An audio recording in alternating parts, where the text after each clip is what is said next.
దేవుడు నీ జీవితంలో అనుమతించిన విశ్వాస పరీక్షను శిక్షగా భావిస్తున్నావా? పరీక్ష అనగానే చాలా గుబులుగా ఉంటుంది. నాలాగే చాలా మందికి. స్కూల్లో పరీక్షల సమయంలో ఎంత టెన్షన్ పడ్డామో, ఇంకా కాలేజ్లో గ్రాడ్యుయేషన్లో కూడా పరీక్షలనేసరికి జ్వరం వచ్చినట్టుగా అయ్యేది నాకైతే. మీలో చాలా మందికి కూడా ఇదే విధంగా గుబులుగా ఉండేదా? కాలక్రమేణా పరీక్షలు రాస్తూ పాస్ అవుతూ ఒక కాన్ఫిడెన్స్ అనేది వస్తుంది ఎవరికైనా కూడా. కొందరైతే చాలా తెలివైన వారు ఉంటారు. వారు నిత్యం పరీక్షలకు సిద్ధంగానే ఉంటారు. ఎంతో ధైర్యంగా ఉంటారు. పై తరగతికి వెళ్లాలన్నా, ఉద్యోగాలు పొందాలన్నా పరీక్షలు రాసి విజయం పొంది తీరాలి. మంచి మార్కులతో పాస్ అయితే ఆ ఆనందానికి హద్దే ఉండదు కదా. ఇప్పటిదాకా మనం మాట్లాడుకున్నది చదువుకు మరియు మన కెరీర్కి సంబంధించిన పరీక్షల గురించి. అయితే మన విశ్వాస పరిమాణాన్ని దేవుడు పరీక్షిస్తాడని, ఆ పరీక్షలో నెగ్గిన వారికి ఉన్నతమైన బహుమానాలు ఇస్తాడని మీకు తెలుసా? ద్వితీయోపదేశకాండం 8వ అధ్యాయం 2వ వచనంలో దేవుని వాక్యం ఈ విధంగా వ్రాయబడి ఉంది. మరియు నీవు ఆయన ఆజ్ఞలను గైకొందువో లేదో నిన్ను శోధించి నీ హృదయంలోనున్నది తెలుసుకొనుటకు నిన్ను అణచు నిమిత్తము అరణ్యములో ఈ 40 సంవత్సరములు నీ దేవుడైన యెహోవా నిన్ను నడిపించిన మార్గం అంతటిని జ్ఞాపకము చేసుకొనుము అని. మనం ఆయన ఆజ్ఞలను గైకొంటామో లేదో అని మనల్ని దేవుడు శోధించి పరీక్షిస్తాడు. పరీక్షలనేవి మనలో ఆత్మవిశ్వాసాన్ని వృద్ధి చేస్తూ ఉంటాయి. మన సామర్థ్యాన్ని మనం తెలుసుకునేలా చేస్తాయి పరీక్షలు.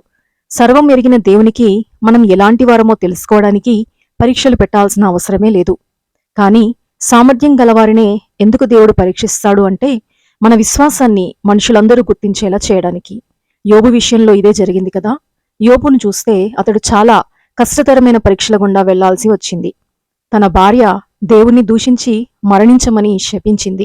అయినా కూడా తన భక్తిని విడవలేదు, దేవుణ్ణి నిందించలేదు యోబు. అతని విశ్వాస పరీక్షలో విజయం పొందాడు. అతని సామర్థ్యాన్ని మనుషులందరూ గుర్తించేలా దేవుడు చేశాడు. అంతేకాకుండా యోబు యొక్క విశ్వాసం పరీక్షల ద్వారా ఇంకా రెట్టింపు అయ్యింది. అబ్రహాము విశ్వాసం కూడా పరీక్షించబడడం ద్వారానే విశ్వాసులకు తండ్రిగా కాగలిగాడు అబ్రహాము. తన ఒక్కగానొక కుమారుణ్ణి బలివ్వడానికి కూడా సిద్ధమయ్యాడు. ఎప్పుడైతే మన విశ్వాసం పరీక్షలకు నిలబడుతుందో అప్పుడే మన విశ్వాసానికి ఒక విలువ అనేది ఉంటుంది. పరీక్షించబడుట ద్వారానే మనం దేవుణ్ణి ఎంతగా విశ్వసిస్తున్నామో, ప్రేమిస్తున్నామో తెలుస్తుంది. అరణ్య ప్రయాణంలో ఇశ్రాయేలీలను కూడా ఎన్నోసార్లు దేవుడు పరీక్షించాడు. దేవుని ప్రేమించే వారికి వచ్చే కష్టాలను, బాధలను పరీక్షలుగానే భావించాలి తప్ప శిక్షలని భ్రమపడవద్దు. అపోస్తలుడైన పౌలు కొరింథీయులకు రాసిన 2వ పత్రిక 8వ అధ్యాయం 2వ వచనంలో ఈ విధంగా వ్రాయబడి ఉండటం చూస్తాము. ఎలాగనగా వారు బహుశ్రమల వలన పరీక్షింపబడగా అత్యధికముగా సంతోషించిరి, మరియు వారు నిరుపేదలైనను వారి దాతృత్వము బహుగా విస్తరించెను అని. ఎంతగా శ్రమల వలన పరీక్షించబడ్డారో మాసిదోనియా సంఘం వారు అంతగా దీవించబడ్డారు. అత్యధికమైన సంతోషంతో పాటుగా నిరుపేదలైన వారి దాతృత్వము బహుగా విస్తరించబడిందని దేవుని వాక్యంలో చూస్తాము. చాలా మంది ఈ పరీక్షలను గుర్తించక దేవుడు మనల్ని శిక్షించాడని భావించి సనుగుకుంటూ, గొనుగుకుంటూ, దుఃఖపడుతూ ఉంటాము. ఎప్పుడైతే మనము శ్రమల ద్వారా పరీక్షింపబడుతున్నామో దేవుని దృష్టిలో ఆయన ఉన్నత ప్రణాళికలో మనమున్నామని గ్రహించాలి. కీర్తనల గ్రంథం 139వ అధ్యాయం 23వ వచనంలో, దేవా నన్ను పరిశోధించి నా హృదయమును తెలుసుకొనుము, నన్ను పరీక్షించి నా ఆలోచనలను తెలుసుకొనుము అని దావీదు భక్తుడు దేవునిచే పరీక్షించబడటానికి తనను తాను సిద్ధపరచుకున్నాడు. ఎప్పుడైతే మనము దేవుడు పెట్టే పరీక్షలో పోరాడి నిలుస్తామో మనకు ఉన్నతమైన బహుమానం కలుగుతుంది. బైబిల్ గ్రంథంలో విశ్వాస పరీక్షలో పోరాడి గెలిచిన వారందరూ ఎంతో ఉన్నతమైన దీవెనలను పొందారు. మరి ఉన్నతమైన ఆ దేవుని ఆశీర్వాదాలతో పాటు నిత్య రాజ్యాన్ని స్వతంత్రించుకోవాలంటే మనం కూడా దావీదులాగా విశ్వాస పరీక్షలకు సిద్ధపడి, పరీక్షించబడి, గెలిచి ఆ దేవాది దేవుని శ్రేష్టమైన దీవెనలు పొందుటకు దేవునికి మనల్ని మనం సమర్పించుకుందామా? ప్రార్థన.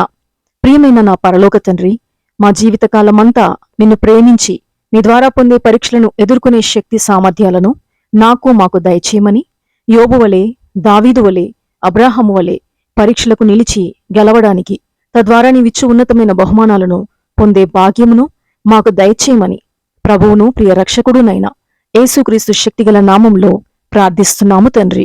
ఆమేన్.